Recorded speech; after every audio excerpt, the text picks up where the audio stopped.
And check here. Testing. Yep, you might want to just bring that down a little bit. There you go. Yep, now we're talking. Testing. Yep. Okay, take it away. Okay, so if you didn't figure out our biases before, we're about to remove all doubt.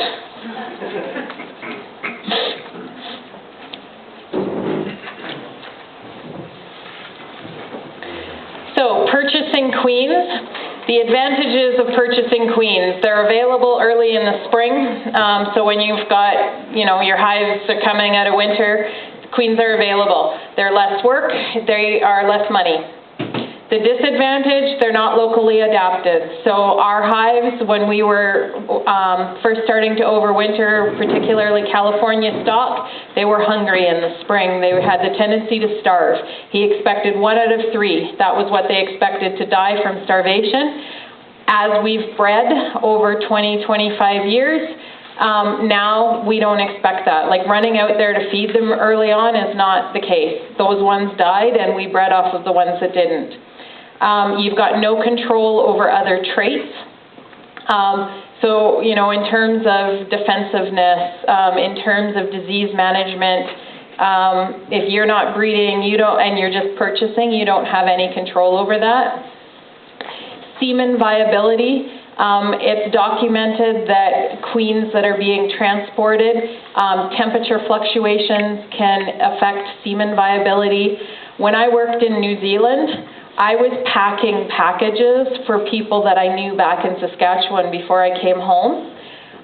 What I was horrified by is the hives there were actually kicking the drones out when they were mating the queens that were coming up to Canada. And it's like, oh, that would explain why they're superseding. So you don't have any control over that. And quite frankly, they don't either. It's whether or not those seasons mesh. You're also a captive market. If you can't do it yourself, you're dependent on someone else. There's always the case of spreading diseases. One of the reasons that we're able to control our AFB and everything else is because we are self-sustainable and we are not bringing in something either known or unknown from somewhere else. And you're not dependent on transportation. I know a bunch of people in Saskatchewan didn't get bees last year because of a transportation issue with packages.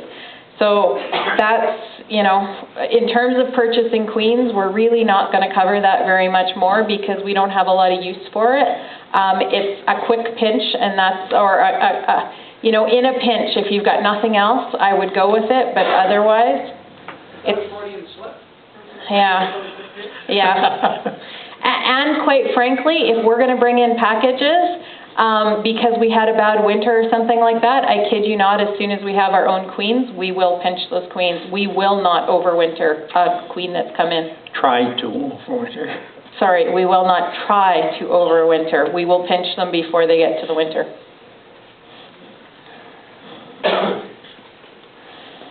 Okay, reputation matters. Not only your reputation, but the reputation of the breeders. Both of them have a bearing on this. Breeders have reputations too, so you want to talk to your neighbors, your other beekeepers that have bought queens or from those breeders. What kind of luck did they have? Because sometimes you hear some horror stories.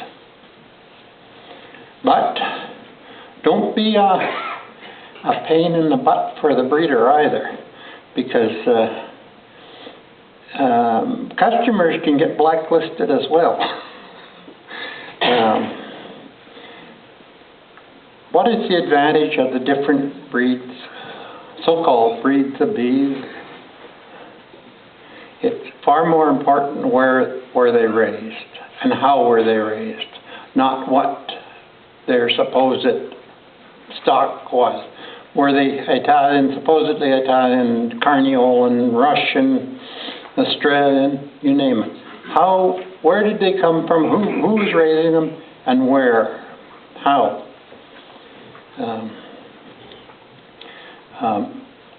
Too many breeders, unfortunately, breed for color.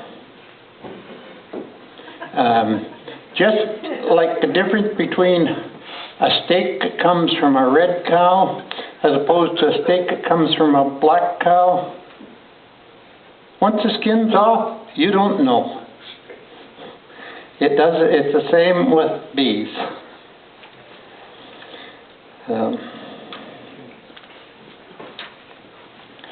Okay, so in terms of breeding queens, the advantages of breeding queens, they're locally adapted. You can control traits. There's no chance of bringing in disease. Oddly, this sounds quite a bit like what I was saying about purchasing. Semen viability, self-sustainability. The disadvantages, they're not available early in the spring. And why aren't they available early in the spring? You can't have well-mated queens until you've got enough drones to mate them. That's your limiting factor in the spring, is drones. And it takes about a month between when the drone eggs get laid, between that and when they're actually sexually viable. And again, that depends on temperature. They're more work. There's greater risk. So I said that we actually have more varroa in our hives so that we can count varroa, so that we can breed off of them. That means we're actually taking more risk of having those levels higher, but we can't breed unless we're taking risk. To get a queen or a stock that's going to survive the winter, we have to risk them in the winter. And there's record keeping. There's paperwork associated with breeding.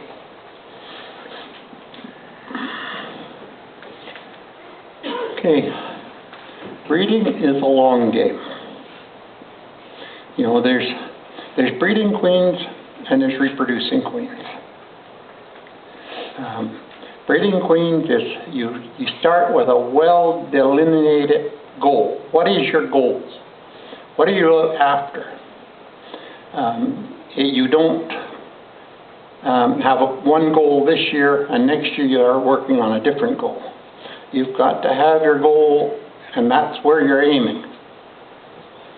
And as the years go by, you might vary it a bit as circumstances change, but you need that goal, and you need it delineated. For reproducing, you just are producing stock for your own records.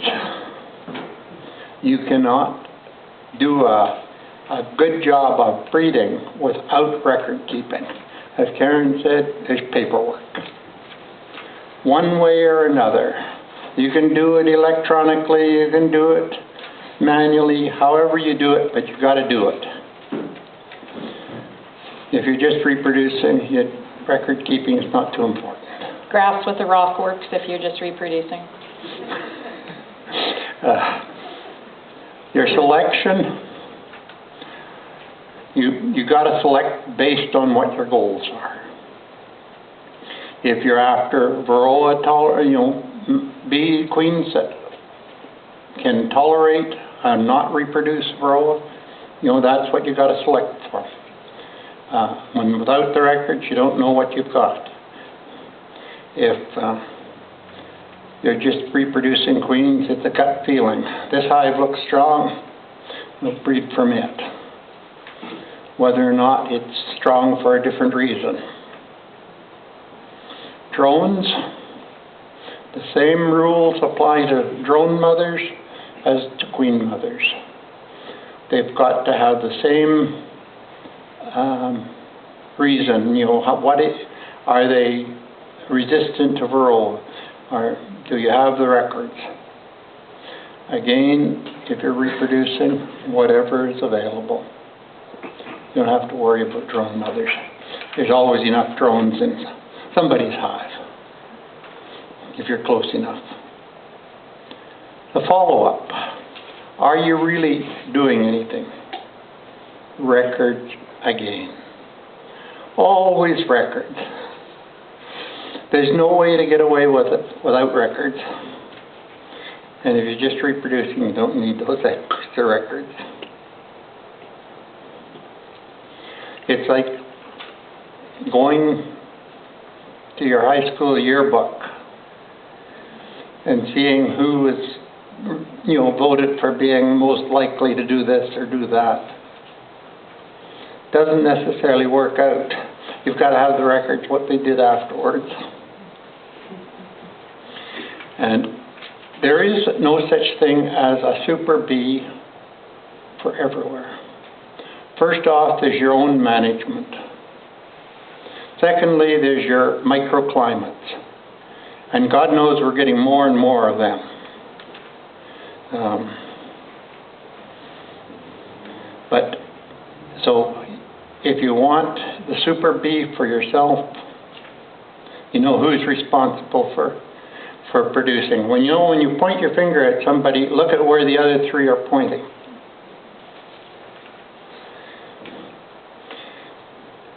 But having said all that, reproducing queens is still better than importing queens. They're still locally adapted, better than any imported queen will ever be. So, our goals when we started breeding queens, I'll get the word I'm looking for, we immediately realized, and we started out basically honey production, because that was what we were after, and we didn't have a lot of problem with disease. We didn't have varroa. We had our foul brood under control. But we realized that to get honey production, you needed to know how that queen from spring until fall, the whole season. If you put a queen in June, whether she produces honey the rest of the year or not is dependent on what the hive was like when you put her in. So you need how she came through the winter, how she produces. And of course, by the end of the season, when you know how she did for the season, it's too late to produce, start breeding queens from her. So she has to make it through the next winter before you can start using her for raising queens. So by default, you need winterability. She's got to make it through 2 winters.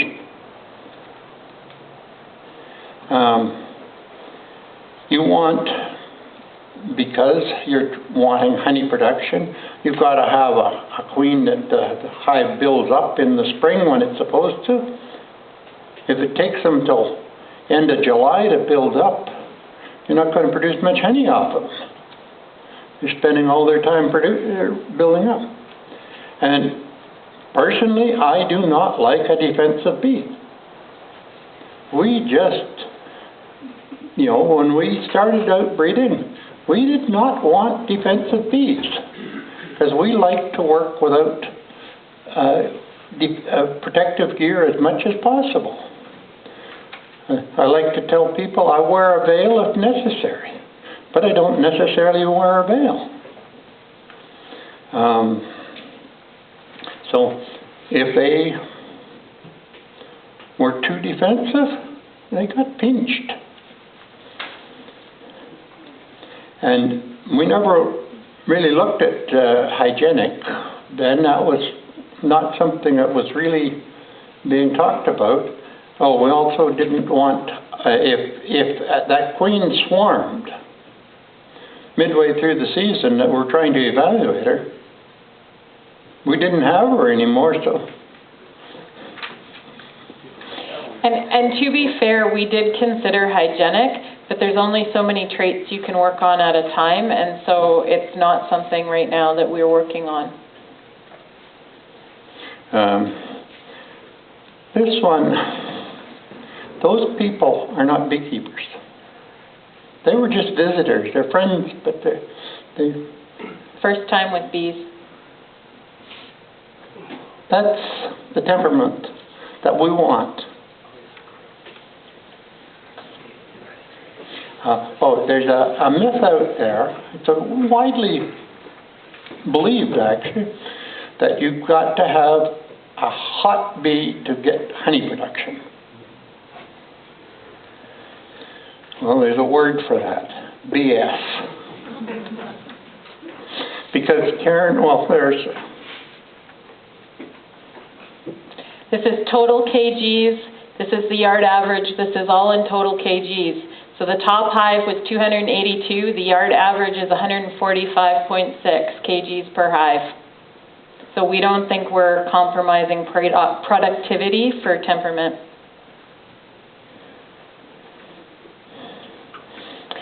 Okay, so a lot of breeders, when I've heard them talk, they will talk about rating traits, you know, and they'll kind of, on a scale of 1 to 5, I rate them at this and I rate them at that, and that's how they pick their breeders. My brain is not big enough and I'm not smart enough to do it that way. And by that, we used to breed for production, and so I sort of had one final thing that I worried about. But now we're trying to do mites as well. And so you've got production here, how many kgs they produced. And incidentally, this is from, I've put here 2017, our worst year since the fire. So this is a bad production year. But so anyways, how much the hives have produced is here. How much percentage of yard average, because it's not just how much did a hive produce, it's how much did it produce in comparison to its neighbors, because some yards are going to produce better than others. And then we've got the queen line, and so there's 3 different queen lines here of 3 different colors. How many mites they had in the fall. Again, what was the yard average of the mites, and what's their percentage of yard average? Because, okay, this one's got 11 mites. Clearly we're not going to breed off of that one. That one's pretty easy. But this one here has 1 mite, but the yard only had 0.1. That may have been actually the only mite in the yard, and so it comes out as 1,600% of yard average. And so these are all decisions that, okay, and quite often high producers, they produce higher, but they tend to have higher mites. Like, quite often that's the opposite of each other. And so these are actually really difficult decisions to make. Which one do I want to be my queen mother? What am I going to prioritize?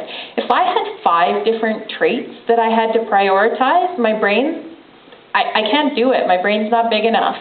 I only am doing it here between 2. And so that's why all of those other traits, they've got to not only survive 2 winters, they've got to survive our fingers for 2 years. If they're not growing, if they're too defensive, we'll pinch them. If they've got chalk brood, we'll pinch them. They've got to survive our fingers for 2 years. That's the way we deal with the other traits. If they're not up to snuff, then they're gone. And so then in the end, all I'm picking is between these 2 things. Why do you pinch for the chalk brood? I would argue that that's the way of dealing with hygienic or getting a bee that isn't going to be resistant or isn't going to be susceptible to a disease. If everyone else is doing fine with chalk brood, but these guys are susceptible to chalk brood, get rid of them.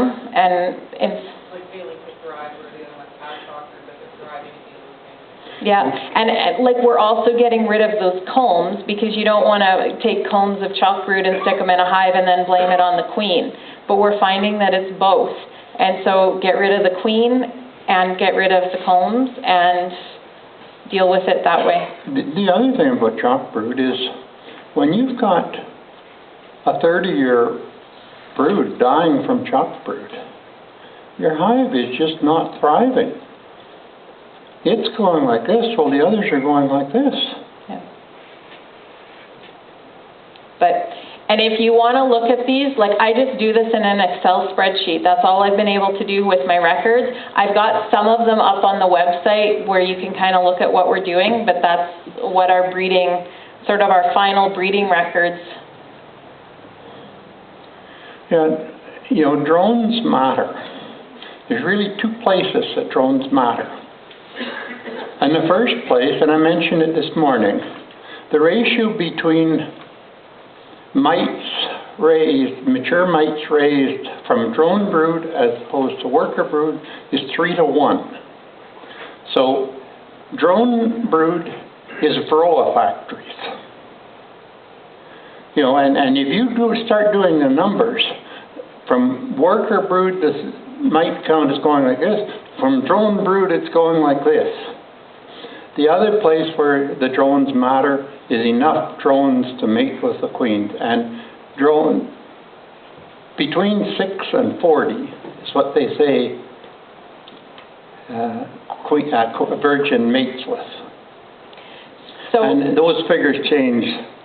so if we're going to mate 100 virgins, that means we need somewhere between 600 and 2,400 drones in an area.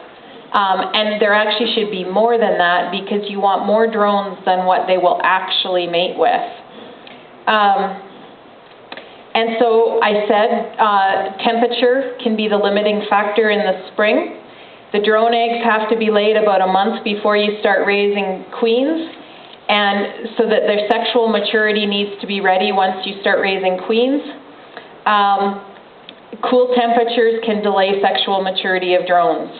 So I don't care if you're out there right now putting drone comb in.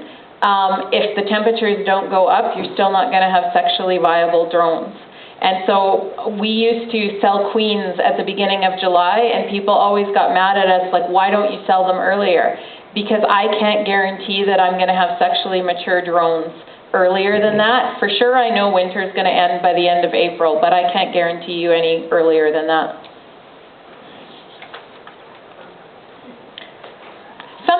Sometimes it's earlier, but sometimes it's not. Do you have an average annual date that you do your first draft, or? Somewhere between the end of May and the beginning of June.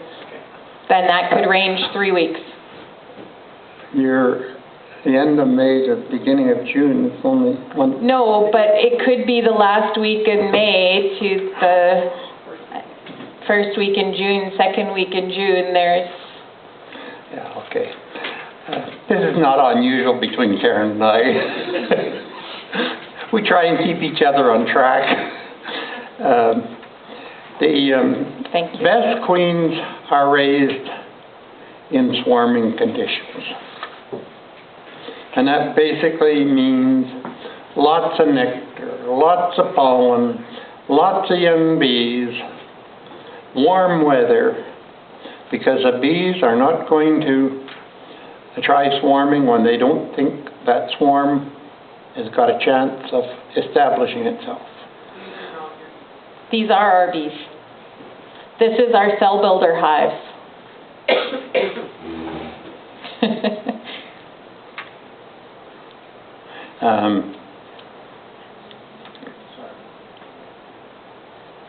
This is our cell builder hive. So this bottom box is a brood box, then there's a honey box, and then here, there's no queen in here, and we've put brood and young bees up there, and we've put our cells in here. Do you have the queen in the bottom? The queen is in the bottom. And there's a queen excluder over top of the bottom box, and there's a queen excluder underneath the top box. So there's double queen excluder. And you don't find that the bees go down towards the queen? When I've tried something... Not the young...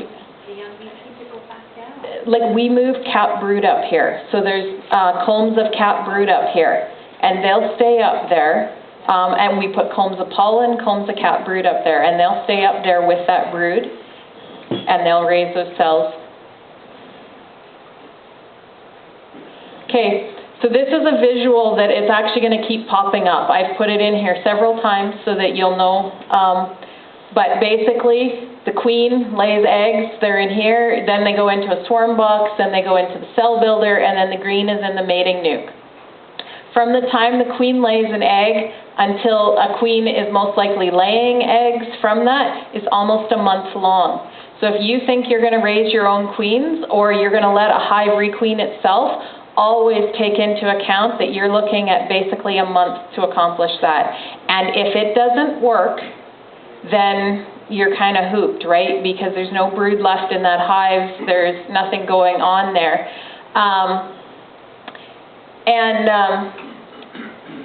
Sorry, I lost my train of thought. Okay, I circle those 3 days that are listed as fragile cells, and those are when, whether it's a queen that they've raised or raising in their hive, and you're looking at and you decide, well, I'm going to leave this cell. If you turn your comb over, you're looking at, and that queen in that cell falls down towards the capping, it's upside, and bruises its wing bases, you will have a wingless queen when she emerges. A wingless queen has a hard time mating on the wing. So don't mess with your queen. Don't mess with your queen. Well, and again, it's like, don't believe that you can both be inspecting your hive and letting it requeen itself. Like, if you're turning that comb, then you're creating consequences. And I would be willing to bet you that since I can't tell what age a capped queen cell is, that you can't tell what age a capped queen cell is. That's just my guess. Okay, so grafting or producing cells. We started off, when we first started grafting, we used a genter comb. We actually brought a genter comb here so that you can see it. It's on the table. A genter comb has false back cells so that you can pull the plugs out and pull the larva out that way. And so then there's the larva that you want. This is one of those plugs. The larva that you want when you're grafting is literally the stuff that is almost so small you can't see it. You want it on a pool of royal jelly. And again, to get that pool of royal jelly, we have what we classify as a June dearth, so the flowers aren't doing quite as well in June, or they're not growing, or they're just, for Saskatchewan, it's a dearth. New Zealand, they would not have considered it a dearth, but for Saskatchewan, it's a dearth. I will actually put a cup of syrup in a boardman in front of my queen mothers, just to make sure that they're feeding and laying well, and so that I have royal jelly when I go to graft. I am now grafting with a paintbrush, and it's going to show that. Sorry, just a second here. I might back up for a second. No. So we make swarm boxes here, and so basically what we're doing is we're going and getting young bees out of our normal sized hives. We're shaking off combs of brood into these swarm boxes. We want to get them full enough that they're not going to overheat, but that they are going to actually have a lot of bees in there keeping them warm, and you want young bees. We've already got liquid honey and pollen in there. We'll bring them home. 24 hours later, I'll graft. For years, I was scared of trying to do this kind of grafting. I thought it would be too difficult. I was used to doing the genter. It was nothing. Like the first time I did grafting with a paintbrush, it was really easy. So it's what we call dry grafting. I'm not putting any royal jelly or anything on the bottoms of the cells. I'm not sure why that paused. Playback error.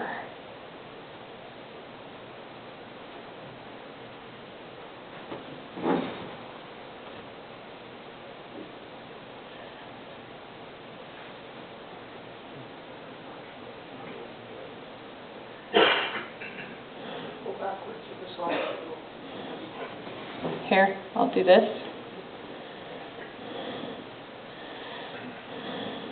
So we don't put any royal jelly on our cells. I just use a paintbrush. I usually have that paintbrush dipped in water so that it's a wet paintbrush. But the only thing that you really want to make sure is that you don't flip the larva over. Because they have breathing tubes on the one side, and that's in the royal jelly, you want to keep the same side in the royal jelly and leave the other side up.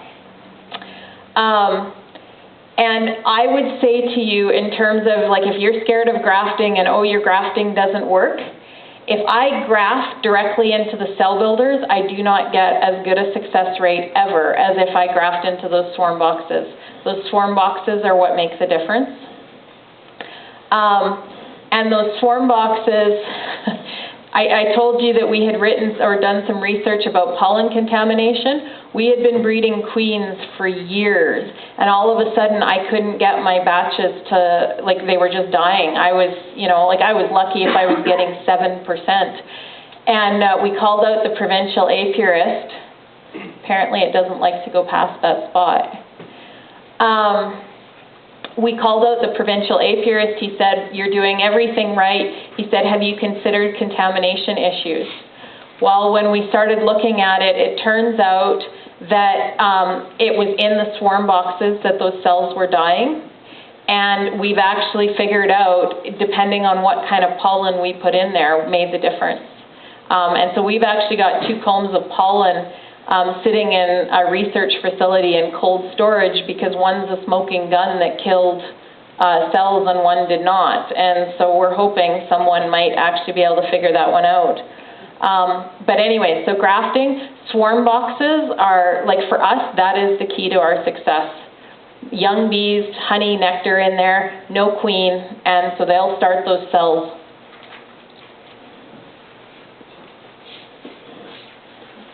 Record keeping. More record keeping always. But we start off with the cells have a paper label, which we eventually change over to paper clips on the hives. But in this particular case, in the swarm box, we use a plastic label, because the bees chew paper labels. I don't know, they just don't like paper. And they just chew it up into... Oh, they do love it, you just leave it. And so that one we have to use paper labels. Plastic. Or plastic labels, yes. Okay, so one of the things that you can do, especially if you're smaller, is maybe you just want to cut swarm cells off of and transfer that into another nuke or something, and use that as your way of raising a queen. Again, cell or that slide up on its side. Oh, it probably is. The comb is right. You're just standing wrong. I'm not standing. But again, we mentioned the bit about the fragile cells. So if you're taking capped cells and that's how you figure you're going to move them, you know, again, you got to be aware of, is that when they're fragile? There's other ways of raising your own queens, inducing them to raise cells and stuff, but you've just got to be really aware of when they're fragile and make sure that you're not damaging their wings. So there's our visual again.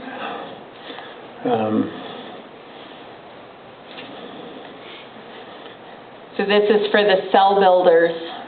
You know, we've basically grafted and we've raised cells and we went to put them into the cell builders. I think that's what was missing on that video. Yeah, I guess so.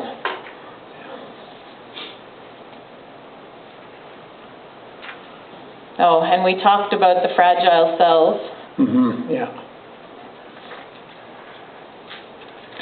So location, location, location. Do you get the idea that we sort of fixate on location? Good mating yards are just as important as in your way? good wintering yards. You want to make sure that the mating yard is going to be a place that's relatively safe for the queens to get mated, because they're flying to get mated. And so you don't want to be next to a highway, for example, or perhaps next to, like, I don't know, risk in terms of getting eaten by birds or stuff like that. This is our best mating yard.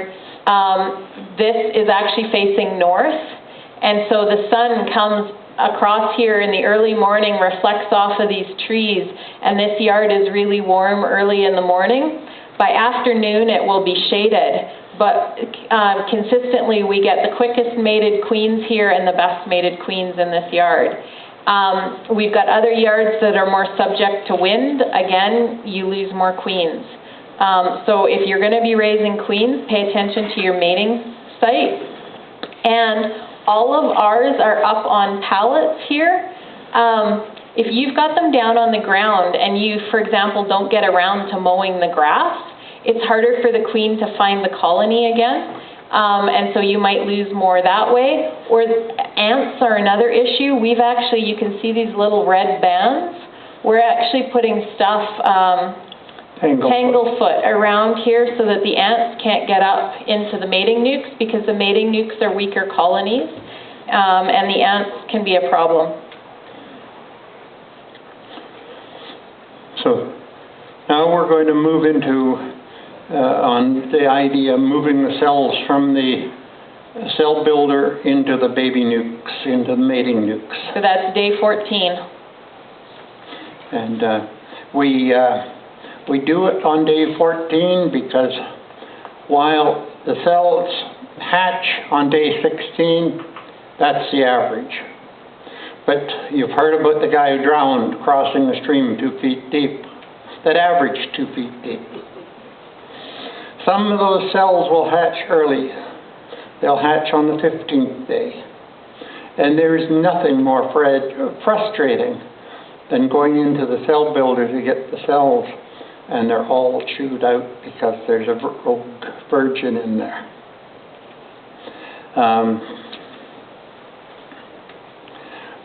And we've found that, we start the mating nukes with usually a comb of brood and a scoop of bees. And that's the one of the few places that I actually wear gloves when I'm handling them. You're trying to do it fast enough that you just do not have time to be careful. What did you spray on the hive? Water. Sometimes I mix a little syrup in with it. Sometimes I just use water. Depends whether. And that's just to keep them from flying. So those overwintered hives that we talked about on the mating nukes, that's when, come spring, we'll start robbing those, breaking them up, and taking one comb each and putting them into the mating nukes with a scoop of bees.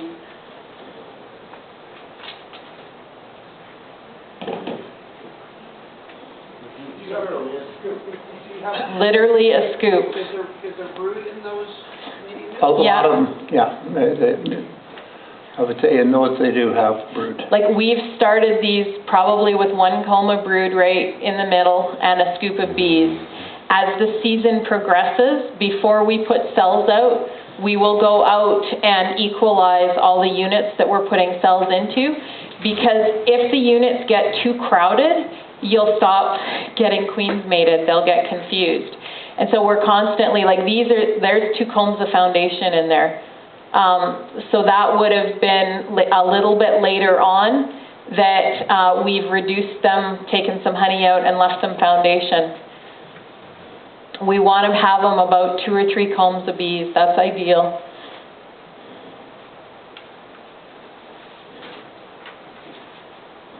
The great thing about the mating nukes too is if you want to learn beekeeping, these are the absolute best thing to do. They're all their own individual hives. They have all the same characteristics as a hive, not as many bees. So you can go through hundreds in a day. And so, yeah, it is the best place to learn beekeeping. That box that he's knocking down right now was an overwintered. No. That box that he's knocking down is the equivalent of those swarm boxes that we make for the cells. It's not a swarm box because this is a few days later, but we've gone out to our big hives. We've shaken bees off of capped combs of brood into this box.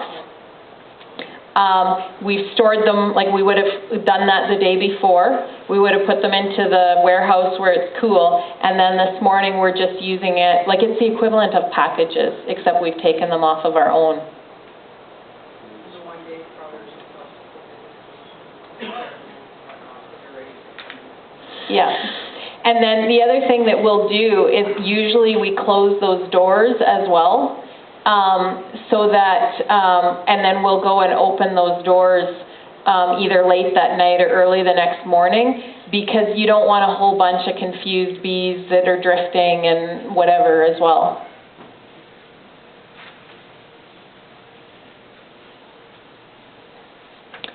Okay, back to record keeping. So what we've got here is a hatched cell with the perfectly little round circle. we'll go back in on, so they're supposed to hatch on day 16, usually about day 18, we'll go back and start checking these cells. If they don't have that perfectly little round circle, then it wasn't that queen that hatched. And there's some queen cells here.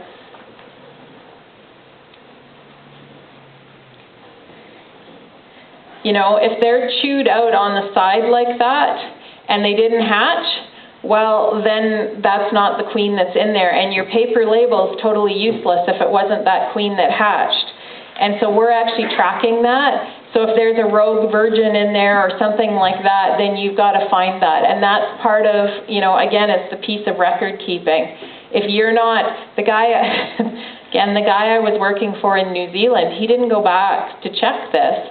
As long as there was a queen, that was good enough for him. It did not matter to him what line it was, or he was not tracking that kind of stuff.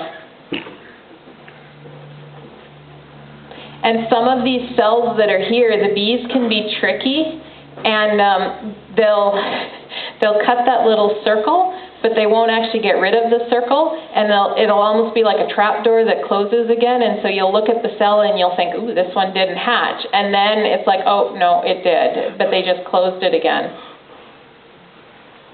But those cells are there, you can have a look at them, and just remember, they're quite fragile, and the next person might want to look at them too, so just don't crush them. So, the cells have hatched on day 16. Day 18, we're probably checking them to see if they've hatched. Chances are the queens are going to start flying around here and potentially start mating on day 22. The earliest that they can be laying is day 25, but it's more likely to be day 27.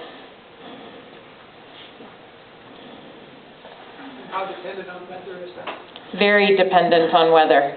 Very, very dependent on weather. If it's raining, they're not out there flying and getting mated.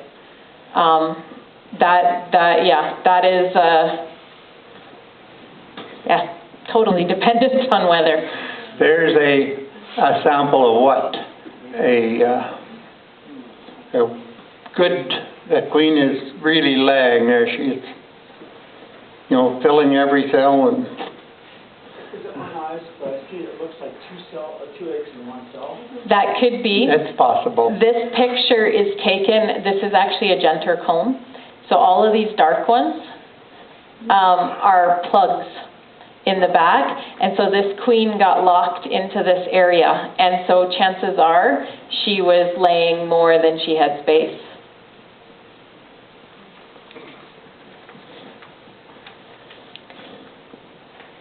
So I was saying it's the best place to learn beekeeping. This is my brother coming out for a crash course, going through, you know, is it queen right, marking queens, you'll see everything, drone layers, laying workers. I have only once seen a queen trying to sting a worker, but you literally will see everything in these hives. And it's just, I have learned more about beekeeping in those hives than anywhere. This is also where, if you've got bad beekeeping habits, they will really show up. Yeah, like if you're one of those people that when you work a hive, the bees all kind of leave the combs and are running on the outsides of the box and stuff like that, that will really show up in these units. And so I quite often will start people in these units because that helps me evaluate whether or not I actually want you in my hive. And I had a guy come out from Toronto, he and his partner came out, and I took them to these little units. That was the first place that we were starting. And his partner, she was amazing. Like, she was a natural-born beekeeper, like just phenomenal. And so I moved her into the hives that day, finding queens. It was great. I honestly do not know what he did, but he was into, I think, 3 units and managed to kill the queen in all 3 units. And I just kind of, like, I've never seen anyone so bad. Never. And my eyes just kind of went big, and I was like, okay, you know, I got to find a different job for him to do today. And thankfully, he was one of those people that he actually knew that he was that bad. And so he was perfectly content to just carry combs back and forth for us and do everything else except be in the hives. But it just really, like these units, if you want to figure out who's got bad beekeeping habits, these will tell you.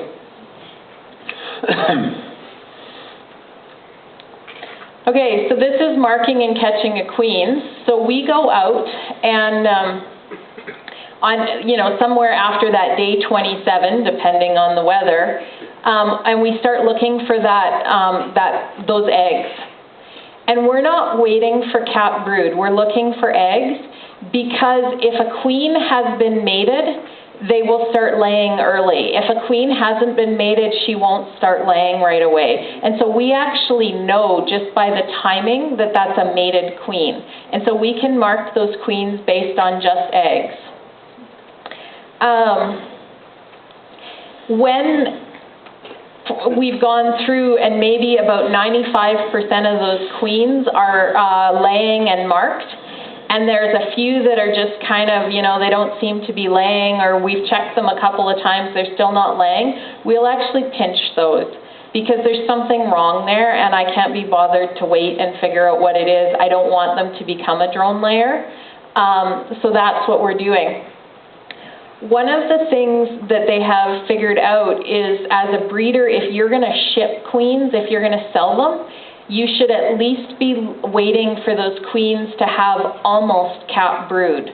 Like you need to have them in the mating nukes until it's almost capped before you ship them. Otherwise, those queens will deteriorate in the cage. But sometimes what happens is if you're a breeder and you've got to move queens out and you need spaces, you might move them out early. And again, that's all about reputation, right? And it depends on who that breeder is. And if you're purchasing queens, you have no control over that, and you actually don't know whether or not they've caught those queens too early or not. Queens will shrink in the cage. They're not laying. Depending how long they're in the cage, they will shrink. How far are they being shipped from? So whether they're small or not in the cage doesn't necessarily indicate whether or not it's a good queen, but it may indicate how long they were in the cage.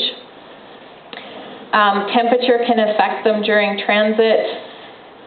If they've got tattered wings or they're not really moving around, that's probably evidence of not a good queen. This particular, can you start that one again? Sure. So this particular nuke here, I can tell just by looking at it that she actually probably had just started laying. There didn't look like there was capped brood or even particularly old larvae there. And we were doing what we shouldn't do, right? Putting her into a cage. We were putting her into a cage for our own use. So she would have been going into a big hive that afternoon. She was not going to be sitting in the cage. We mark all of our queens. Do you use the color system, or you just paint them the universal one color? No, we use the color system, and Dad's got the painting, what we use now. That one showed using a nail polish, which actually we now use we drill a hole in the lid of the paint bottle cap, and we use a finishing nail with a point cut off, so it's a square, and you put it in there, and you pull it out, and it pulls all the paint off the side. You shoot a little bit of paint on the end. And regular nail polish isn't toxic or nothing for them? yes. Nail polish, the question was about nail polish. Nail polish is toxic. If you want to entice them to ball a queen, use nail polish. We have found, this is Kester's brand model paint. And I know other breeders have also found that this is one of the best marking paint. You can buy marking pens designed for, we find that they tend to dry out and they'll mark the queen, but that mark will flake off in total. You found that too, eh? What's the name, Brenda? Testers. Yeah, we found to use the marking pens that we're invariably remarking the queens at the end of the season. Yep, yep, that's Yep. what we found too. And And in terms of marking marking queens has the advantage they're easier to find. They're far easier to find in this little unit than they are to find in a big unit. I would argue they're easier to find in a single than in a double, but anyways, the smaller the unit, the easier they are to find. It's also a matter of record keeping. If it's a marked queen in that hive, we actually know that's the queen that we put in there, right? If it's not a marked queen, it may or may not have been the queen that we put in there. we have been told that marshmallows are not a good use for, they're not a good thing to put in the queen, that they chew them out too quick. They've been working fine for us, so it's not broke, we're not going to fix it. We could be using queen candy, but marshmallows are handy. It's not broke, so.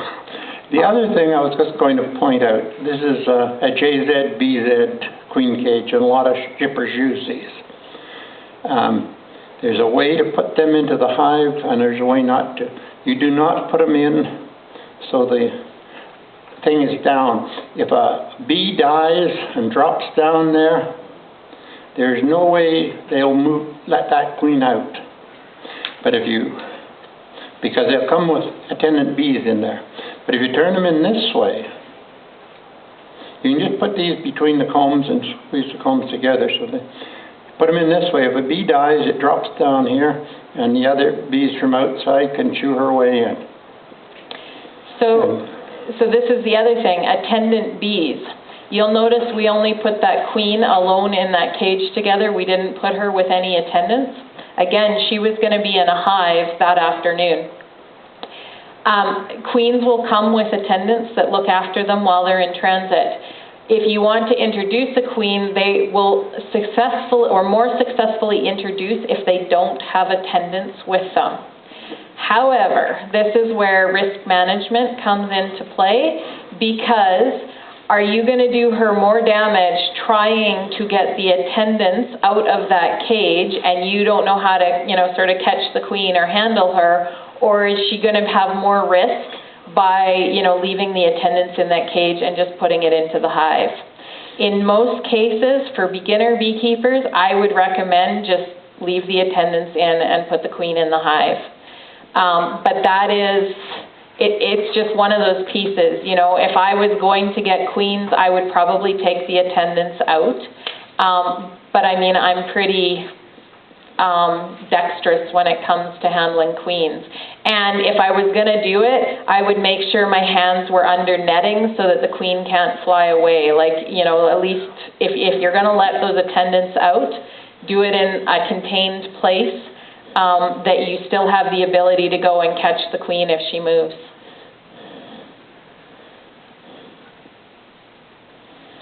Okay, when you're introducing queens, if there's a flow on, resources coming in, so they accept a new queen 100 times better if there's resources coming in. Everything is hunky-dory, than if there's no resources coming in. We don't want that. Well, and the field bees are stuck in the hive and going. The field bees are stuck in the hive, yeah. So if there isn't a flow on, again, the Boardman feeder. We'll stick the Boardman feeder on the hive with a little bit of syrup in it, stimulate a flow. 250 milliliters is enough. Like, that's all we'll stick in here with that queen cage at the same time, and that is enough in our hives to stimulate a flow during the dearth. I don't know, you guys, I suspect, have more of a dearth than we do, but just so you're, it's not like we're feeding them a lot of syrup. We're just giving them a wee little bit when we put that cage in. And just in terms of this, there's a beekeeper in Saskatchewan that he's been a long-time commercial beekeeper. He's been doing it longer than I have.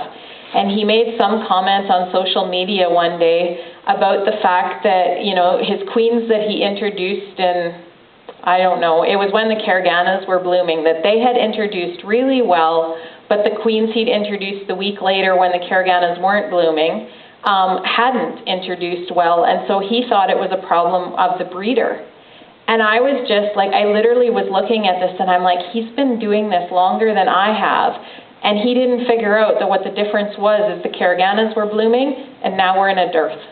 Like, of course they weren't going to take the queens as well. So ideally, you want queens that are not caught too early, as Karen was saying, or caged too long. You know, sometimes queens can be kept in a bank for a couple of weeks at a time before they're shipped. And so we like to, you know, get the queen into the cage and get the cage into the hive. Are those homemade cages? yes. Yes. Yes. And again, there's some on the There's table. some over here you can look at. Can you just start that again? Probably 24 hours. It is not very long. One of the things I love about this video is you watch putting this queen in. I take the label and then watch how fast the bees kind of find her and come looking for her. Like, they recognize this is a queen very quickly.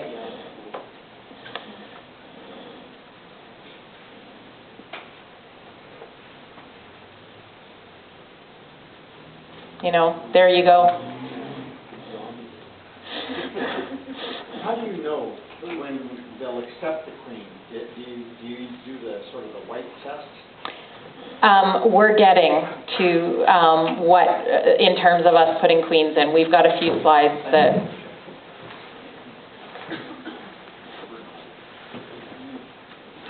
Okay, so another way that we introduce queens, there actually is a queen there. I don't know if you can see her. And again, we have these on the table. These are a Pushin cage. We actually call them corrals, because I had a cattle farmer who came to help me one day, and he's like, well, they're just like corrals. Anyways, we push these into, we find a comb of brood that the bees are almost hatching. We shake the bees off. We put the queen in, push the cage in, and so then those bees are going to hatch. They're going to come out, they're going to be looking after the queen. This is queen. It's the only queen we ever moved to. And she's got empty holes that she can start laying in. And so, for example, if in late summer we're requeening a hive with a nuke, before we transport that nuke out to the yard, we'll go in the morning and we'll corral these queens, and then we'll transport the nuke, and then we'll requeen with the nuke. Another time that we will use these, if we're having a year that the queens just will not introduce, something's wrong and they just, like, there's something wrong with the year and no one wants to seem to take the queens, then we'll use these ones instead, because the queens have started laying by the time they get released, and so then they'll be accepted. The disadvantage of these over the other cages is you've got to go back in a few days and make sure they got released. The bees, some of them will chew them out, but it's not guaranteed that they will chew them out.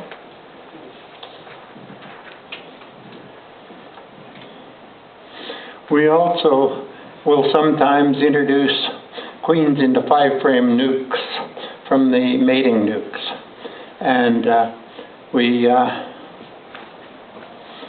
will, whichever unit of those two that we're one, we take that door up, we put a piece of paper over top of it, we put the Fiveframe nuke, which has 2 or 3 combs of brood in it, up over top of it. We take the bottom board off of the Fiveframe nuke. We plug the top entrance on the Fiveframe so they can't, the only way they have to go out is go down through the baby nuke. They chew through the paper, and almost invariably, the queen moves up into the Fiveframe. And we end up with a queen in the Fiveframe nuke ready for... And we can leave that, like if there's a queen in both sides of that, we can leave the one side closed and just have the one go up. If you, for example, had a cell that didn't hatch in the one side and you've got a queen in the other side, Or have already taken the queen out of one side? you can actually open up both sides and just put paper protecting the queen, and then she'll go up. And that way you keep the whole unit queen right.